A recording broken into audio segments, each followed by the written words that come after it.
Hello दोस्तों, मैं अक्षता आपकी एजुकेटर आप सभी का स्वागत करती हूँ ग्लोबल ऑनलाइन प्लेटफॉर्म के ऊपर।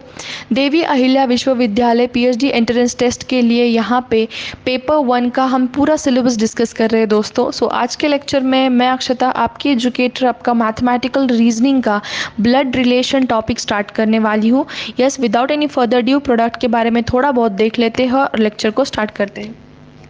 DAVV DET PhD entrance examination 23-24 के लिए ग्लोबल ऑनलाइन एप्लीकेशन यहाँ पे कंप्लीट कोर्स लेकर आया है, जिसके अंदर आपको फॉलोइंग फीचर्स प्रोवाइड किए जाएंगे।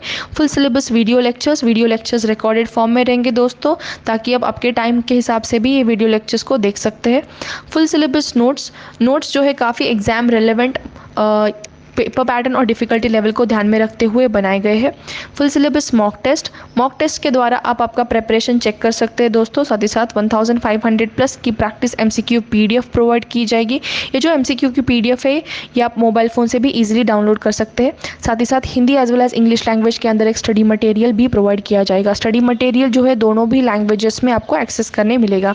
कोर्स को एनरोल करने के लिए नीचे दिए हुए व्हाट्सएप नंबर के द्वारा आपको कांटेक्ट करना है, या फिर आप ग्लोबल ऑनलाइन एप्लीकेशन के द्वारा भी कोर्स को एनरोल कर सकते हैं। फीस जो है that is only 699 rupees for the paper 1 complete paper 1 preparation. साथ ही साथ दोस्तों, अगर आप पेपर 2 का स्टडी मटेरियल भी अगर आपको चाहिए, if you are preparing for the paper 2 as well, तो यहाँ पे full syllabus notes and MCQ का एक कंपाइलेशन ग्लोबल ऑनलाइन एप्लीकेशन आपके लिए लेकर आया है। नोट्स काफ़ी ज़्यादा इंपॉर्टेंट है दोस्तों, और जो एमसीक्यूज़ है exam relevant, mostly expected, highly repeated question in the examination, इस टाइप का बनाया गया है दोस्तों। एमसीक्यूज़ जो हमारे कंपाइलेशन में है वो डायरेक्टली आपको एग्जाम में भी दिखाई देंगे, तो ये काफ़ी ज़्यादा हेल्पफुल स्टडी मटेरियल है। अगर आपका पेपर 2 का सब्जेक्ट नीचे दिए हुए सब्जेक्ट में से एक है, तो आप इस पर्टिकुलर कोर्स को एक्सेस कर सकते हैं in the paper 2 fees of just 999 rupees. Paper 2 के स्टडी मटेरियल की जो फीस है दैट इज़ ओनली 999। नीचे दिए हुए व्हाट्सएप नंबर के द्वारा आप पर्टिकुलर कोर्स को एक्सेस कर सकते हैं। पेपर 2 का जो स्टडी मटेरियल यहाँ पे दोस्तों that is of subjects named management, economics, computer science, commerce, history, public administration, environmental science, English literature, social work, philosophy, Marathi, law, Hindi, physical education, geography, political science, sociology, education, library science, psychology and electronic science. Yes, ये है paper 2 के बारे में। अभी start करते हैं lecture को और स्टडी करते हैं blood relation. Two types of questions usually blood relation के डिफरेंट कॉम्पिटिटिव एग्जाम्स में भी आए हैं, ठीक है। मैं यहाँ पे बोलूँगी जब भी हम ब्लड रिलेशंस पढ़ते हैं तो बेसिकली 2 टाइप के क्वेश्चंस आ ही जाते हैं, ठीक है। बिफोर स्टार्टिंग द रिलेशंस, यहाँ पे मैं थोड़ी आपको इन्फॉर्मेशन देना चाहूँगी ब्लड रिलेशंस के बारे में, ठीक है। For the sake of convenience हम यहाँ पे 2 टाइप ऑफ क्वेश्चन बोल के रेफर करेंगे, ठीक है, टाइप 1 और टाइप 2 करके। बट जो टाइप 1 और टाइप 2 है, ऐसा कुछ एग्जाम का पैटर्न नहीं, या फिर ऐसे कुछ कैटेगराइजेशन जो है एक्चुअल एग्जाम पेपर में आपको नहीं मिलेगा। ये सिर्फ बेटर अंडरस्टैंडिंग के लिए, for the convenience of your better understanding, मैंने यहाँ पे कैटेगराइजेशन किया है टाइप 1 और टाइप 2 का, ठीक है। दूसरे साथ साथ यहाँ पे ब्लड रिलेशन के जो क्वेश्चन है ये काफ़ी ज़्यादा सिंपल हो जाएगा जब आप ये पूरा लेक्चर देखोगे, ओके। और एक लेक्चर बनाऊंगी मैं प्रैक्टिस क्वेश्चंस के लिए। तो ये 2 लेक्चर्स अगर आप फॉलो करोगे तो यहाँ पे ब्लड रिलेशन का आपका क्वेश्चन 100% राइट जाएगा एग्जाम के अंदर। एंड साथ ही साथ मैं आपको यहाँ पे easiest and non confusing ways provide करूंगी। फैमिली ट्री डायग्राम, एक हायरार्की आपको समझाऊंगी। आगे से आइंदा से अगर आपका कभी भी ब्लड रिलेशन इसके पहले अगर गलत होता था तो आइंदा से कभी भी गलत नहीं होगा, इसकी गारंटी यहाँ पे मैं आपको देती हूँ। अभी समझना, आपको कुछ हायरार्की समझना जरूरी है। हायरार्की मतलब क्या? एक जनरेशन समझना काफी ज्यादा इंपॉर्टेंट है। काफी सिंपल है, सबको ही पता है, ठीक है। जैसे कि देखना, अभी ग्रैंड पेरेंट्स, हमारे जो ग्रैंड पेरेंट्स रहते हैं, ठीक है, ग्रैंड पेरेंट्स, इनकी जो होती है फर्स्ट जनरेशन होती है, ठीक है। सेकेंड जनरेशन के अंदर जो कोई आता है वो हमारे पेरेंट्स रहते हैं, पेरेंट्स, ठीक है, ओके। या फिर फॉर एग्जाम्पल अगर मैं यहाँ पे बोलूँ, अगर आपकी शादी हो चुकी है तो आपके माता पिता के साथ आपके सास ससुर भी इसके अंदर आ जाते हैं, इसलिए I will consider in laws also. In laws in laws माने जो आपके सास ससुर है, ओके, वो भी इस सेकेंड जनरेशन के अंदर आ जाते हैं। पहले जनरेशन के अंदर ग्रैंड पेरेंट्स के अंदर जो है ग्रैंडफादर एंड ग्रैंड मदर आएगा, यस, दादाजी दादी जी या फिर नाना जी नानी जी, ठीक है, वो बाद में कैटेगराइजेशन देखेंगे, बट फिलहाल इतना समझना है कि first generation grand parents, second generation जो यहाँ पे आएगी पेरेंट्स, या फिर अगर आपकी शादी हो चुकी है तो पेरेंट्स के साथ साथ आपके सास ससुर, ठीक है। जो अभी करंट जनरेशन है, पेरेंट्स के बाद वाला जो थर्ड जनरेशन है, वो है आपका जनरेशन, आपका खुद का जनरेशन, ओके। जैसे कि कंसिडर करना खुद यहाँ पे आपके भाई बहन, तो भाई बहन को जो वर्ड यहाँ पे यूज किया जाता है सिबलिंग्स माने सगे भाई बहन जो होते हैं, सगे भाई, one parent children are called as siblings, okay. या फिर स्पाउस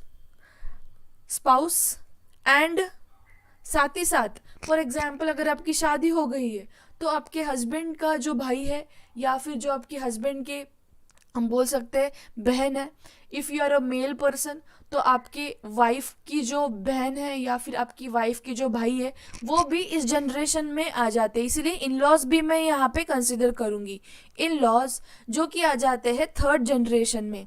अभी यहाँ पे स्टूडेंट्स को लगेगा कि मैम सिर्फ स्पाउस लिखा है, आपने हस्बैंड नहीं लिखा, राइट? तो मैं यहाँ पे बताना चाहती हूँ स्पाउस मतलब हस्बैंड और वाइफ रहता है, ध्यान में रखना है।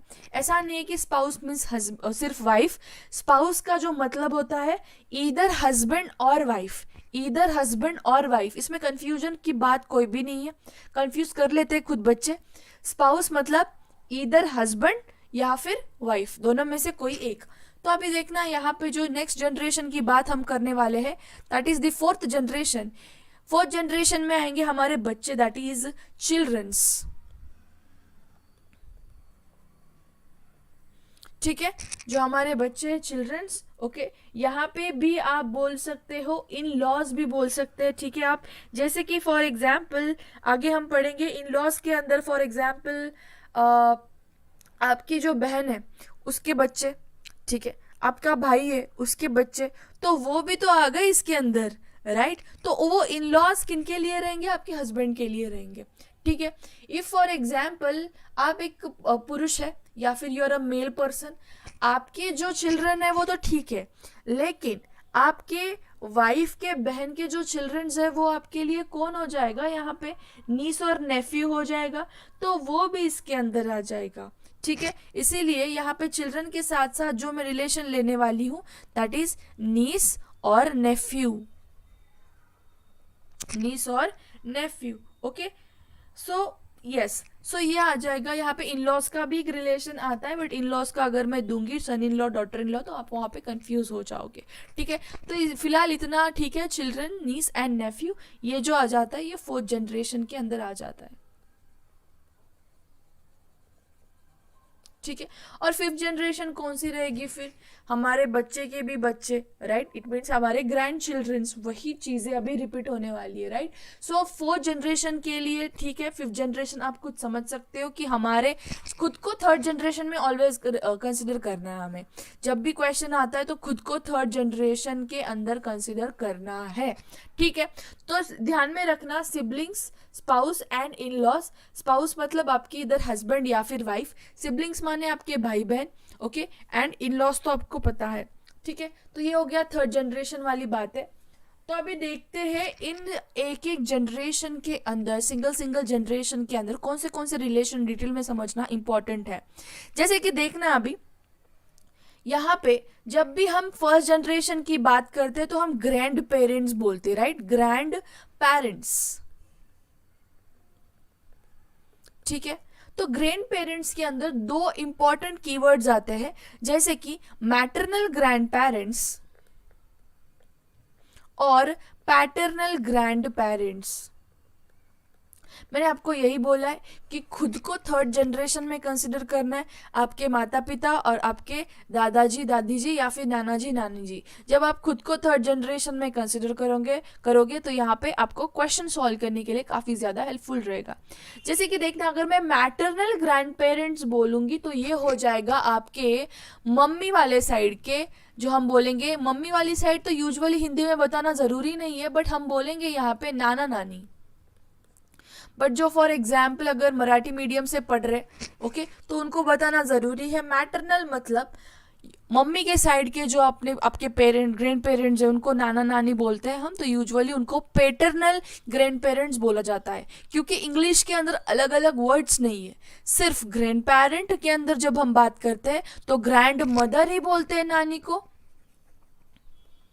ग्रैंड मदर ही बोलेंगे नानी को, और सॉरी ये हो गया नाना, सॉरी, तो इसको नानी कर देना और यहाँ को इसको नाना कर देना, राइट। सो ये हो गया आपका ग्रैंड फादर, ठीक है। सो ग्रैंड पेरेंट्स के अंदर मैटरनल पैटर्नल तो हो गया, साथ ही साथ नाना नानी तो आपको समझ गया कि ग्रैंड मदर ग्रैंड फादर यही वर्ड आएगा इंग्लिश के अंदर। बट इंग्लिश कीवर्ड्स के सामने अगर मैटरनल ग्रैंडफादर बोला जाए तो समझ लेना है कि माता के साइड के या फिर मदर के साइड के रिलेशंस के बारे में बात की जा रही है। मैटरनल ग्रैंडफादर मतलब नाना, ओके। मैटरनल ग्रैंडमदर मतलब यहाँ पे हम बात कर रहे हैं नानी जी के बारे में। मैटरनल माँ मम्मी, इससे आप ऐसे ध्यान में रख सकते हो मैटरनल। और जो पैटर्नल होता है पिताजी, ओके, पिताजी के साइड के जो भी रिलेशंस है वो इसके अंदर आ जाते हैं, जैसे कि दादाजी और दादी जी। जब हम बात करें किनकी, पैटर्नल ग्रैंड पेरेंट्स की बदल, ओके, सो वहां पे दादा आएगा और दादी आएगी, ठीक है। तो यहाँ पे देखना जो दादा है हमारे उनको बोला जाता है ग्रैंड फादर इन इंग्लिश, और ग्रैंड मदर को बोला जाता है दादी।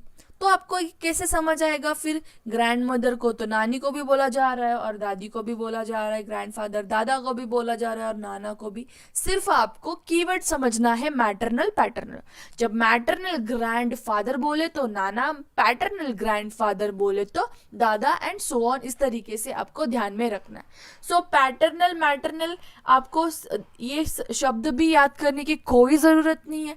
मैटरनल माने माँ मम्मी, पैटर्नल पिताजी, पिताजी के साइड के रिलेशंस को पैटर्नल बोला जाएगा अभी, और मैटरनल मतलब मम्मी के साइड के रिलेशंस। आई होप ये क्लियर हो गया आपको, बहुत ही डिटेल में मैंने एक्सप्लेन किया है। अभी ये तो हो गया फर्स्ट जनरेशन के बारे में। जो सेकेंड जनरेशन हम यहाँ पे देखेंगे दैट विल बी हमारे माता पिता तो ठीक ही है, बट फॉर एग्जाम्पल पिताजी के अगर कोई भाई है, ठीक है, तो यहाँ पे भी हम टर्म्स यूज करने वाले हैं पैटर्नल, और यहाँ पे भी हम यूज करने वाले हैं मैटरनल वाला कीवर्ड। जैसे कि देखना अगर पिताजी के भाई है, ओके, उनको भी हम क्या बोलते हैं, अंकल बोलते हैं, ये तो पता है हमें। इंग्लिश में उनको भी क्या बोलेंगे, अंकल बोलेंगे। Who, fathers brother, fathers brother. But अगर इस अंकल के सामने मैं पैटर्नल लगा दूं तो ये ठीक है, फादर्स ब्रदर तो आ जाएगा, बट इसके सामने अगर मैं मैटरनल अंकल बोलूं तो रिलेशन चेंज हो जाता है। जब मैटरनल अंकल की बात आए तब ये हो जाएगा आपके मम्मी का भाई, इट मीन्स मामा जी, सॉरी, ये कौन हो जाता है, आपके मम्मी के भाई, इट मीन्स आपके मामा जी ये बन जाएंगे, राइट। सो यहाँ पे देखना जब पापा के भाई की बात आ रही है तब हम पैटर्नल अंकल बोलेंगे, जब मम्मी के भाई की बात आ रही है तब मैटरनल अंकल बोलेंगे। मैटरनल पैटर्नल हमारा साथ छोड़ने वाला है नहीं। देखना अभी जब सिमिलरली जब हम पापा जी के बहन के बारे में बात कर रहे हैं, राइट, पापा की जो बहन रहती है उनको हम क्या बोलते हैं, बुआ बेसिकली इन हिंदी, बट यहाँ पे इंग्लिश के अंदर आंट ही बोला जाता है। और सिमिलरली मम्मी के बहन को भी हम जो मौसी जी रहते उनको भी आंट ही बोलेंगे इन हिंदी। बट यहाँ पे देखना जब हम पैटर्नल लगाएंगे तब रिलेशन क्या आएगा, बुआ का आएगा, इट मीन्स पापा के यहाँ पे बहन के बारे में बात की जा रही है। बट जब मैटरनल अंट बोला जाए तब हम मौसी के बारे में बात कर रही है, आपको समझ आना चाहिए। बट आंट और आंट ये इंग्लिश में सेम वर्ड्स है, अंकल के जैसे, सिमिलरली, राइट। सो अभी नेक्स्ट रिलेशन हम यहाँ पे देखने वाले, काफी ज्यादा बच्चे इसके अंदर कंफ्यूज हो जाते हैं, दैट इज नीस और nephew, niece and nephew, okay। For example अगर आपके भाई की कोई बेटी है, ओके, या फिर आपकी बहन की कोई बेटी है, फोकस ऑन माई वर्ड्स, आपके भाई की कोई बेटी है या फिर आपके बहन की कोई बेटी है, उसको हम बोलेंगे यहाँ पे नीस। उसको क्या बोलेंगे हम यहाँ पे? Niece. She is a female character, okay. भाई की बहन या फिर बहन की आपकी सॉरी भाई की बेटी या फिर बहन की बेटी,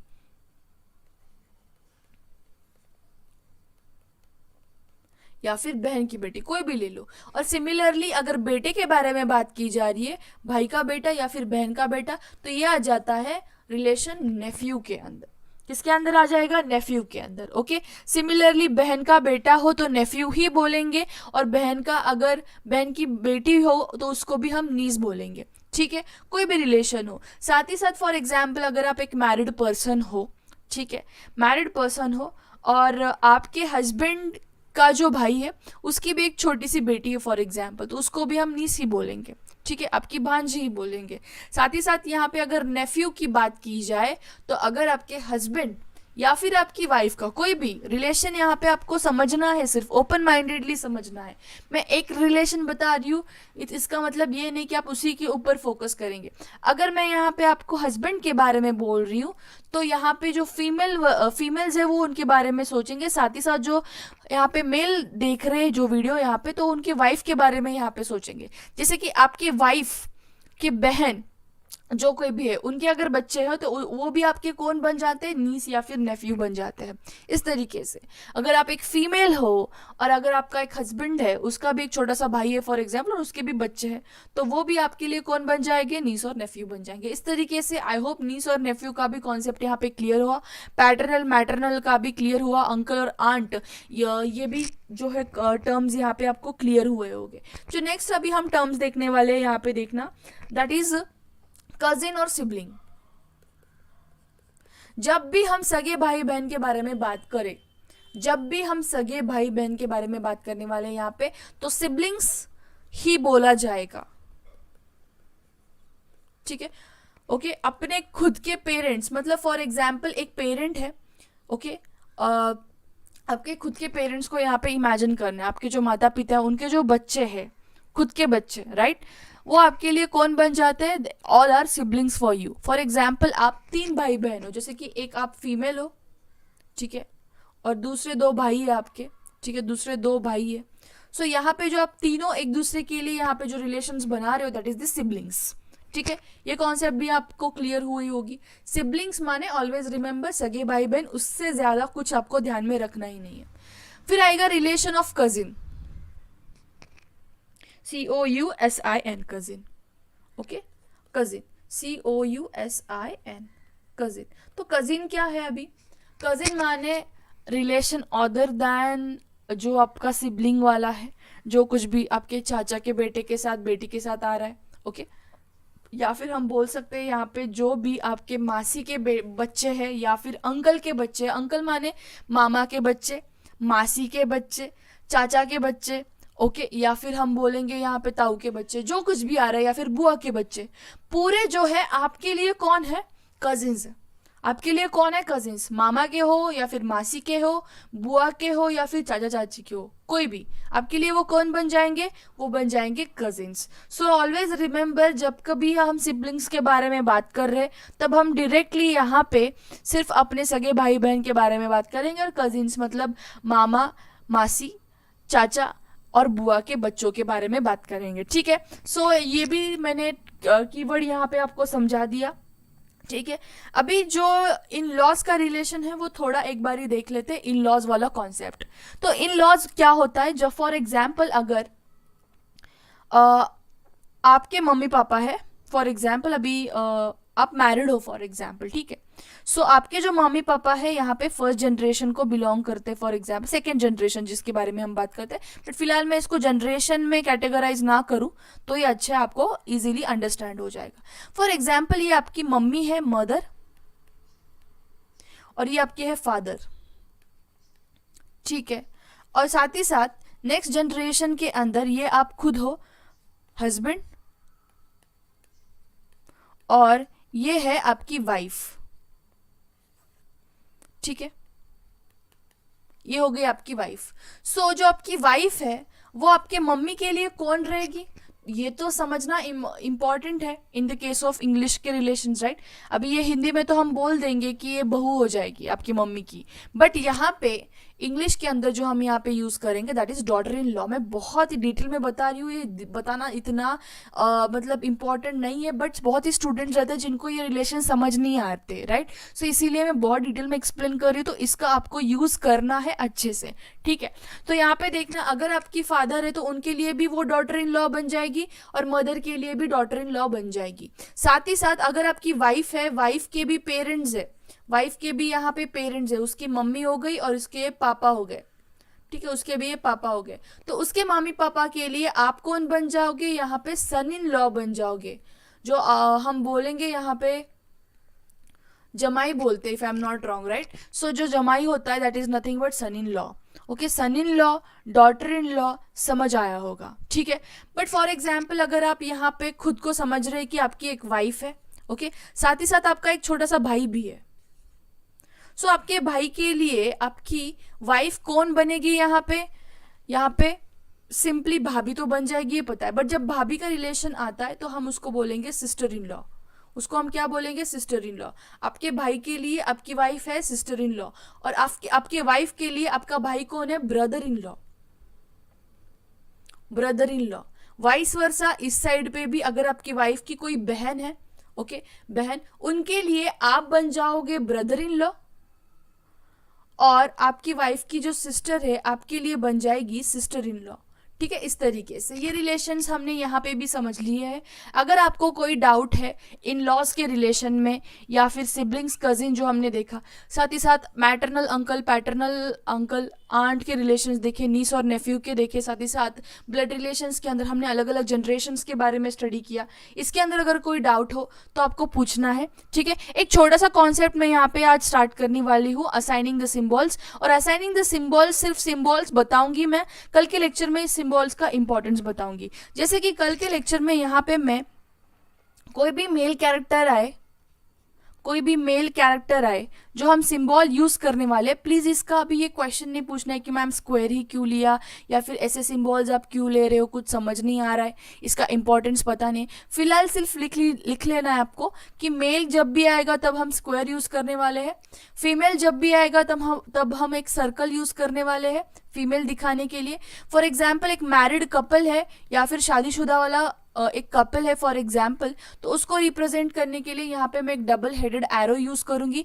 साथ ही साथ अगर सिबलिंग्स को रिप्रेजेंट करना है, सिबलिंग्स को अगर रिप्रेजेंट करना है, सिबलिंग्स अभी आपको पता चला होगा क्या है कि सिबलिंग्स मतलब सगे भाई बहन, यहाँ पे हम एक डैश यूज करने वाले हैं। अगर फॉर एग्जाम्पल हम जनरेशन गैप के बारे में बात करेंगे, जनरेशन गैप के बारे में जब कभी हम बात करेंगे, या फिर जनरेशन के अंदर जो बदलाव आ रहा है, तो उसको हम एक ऐसे डायग्राम से रिप्रेजेंट करने वाले, जिसको मैं बोलती हूँ ट्री डायग्राम, जिसको मैं क्या बोलती हूँ, ट्री डायग्राम, ठीक है। देखना किस तरीके से मैं यहाँ पे ड्रॉ करने वाली हूँ ये वाली। तो ये सिर्फ फिलहाल सिंबल्स लिख लीजिएगा, इसको क्यों और कैसे इस्तेमाल करना है ये कल के लेक्चर में हम पढ़ेंगे। साथ ही साथ अगर आपको आज के लेक्चर में स्पेसिफिकली कोई डाउट है other than this assigning symbols वाला, तो आप मुझे ज़रूर पूछ सकते हैं, ठीक है, in the comment section. And अगर आपने कोर्स को एनरोल किया तो डायरेक्टली आप व्हाट्सएप ग्रुप के ऊपर भी पूछ सकते हैं। So this was end of today's lecture, जहाँ पे हमने ये पूरा जो है ब्लड रिलेशन का बेस कवर कर लिया है। कल के लेक्चर में सिंबल्स असाइन करते हुए साथ ही साथ हम कुछ क्वेश्चंस करने वाले हैं जो काफ़ी ज़्यादा हेल्पफुल रहेगा आपके प्रिपरेशन के लिए। कोर्स को ज़रूर एनरोल करना है क्योंकि ये काफ़ी ज़्यादा हेल्पफुल रहेगा in acing your JRF। So thank you for watching the video. Video पसंद आई तो ज़रूर वीडियो को लाइक करना है, कॉमेंट करना है, ज़रूर शेयर करना है to the maximum students who are preparing, और उनको भी पता चलना चाहिए कि ऐसा कुछ कोर्स अवेलेबल है जो कि इतने कम फीस में आपको प्रोवाइड किया जा रहा है, ठीक है। This was end of today's lecture. Thank you for watching it. Video पसंद आया लाइक करना है। Thank you for just going through the video and letting me know कि आपको कुछ स्टूडेंट्स बच्चे यहाँ पे सजेशंस भी दे रहे हैं, तो वो काफ़ी ज़्यादा मुझे हेल्प कर रहा है कि मुझे मॉडिफाई करने के लिए मेरी टीचिंग अगले क्लास के लिए। Okay, so yes, thank you for that. Have a great day everyone, bye.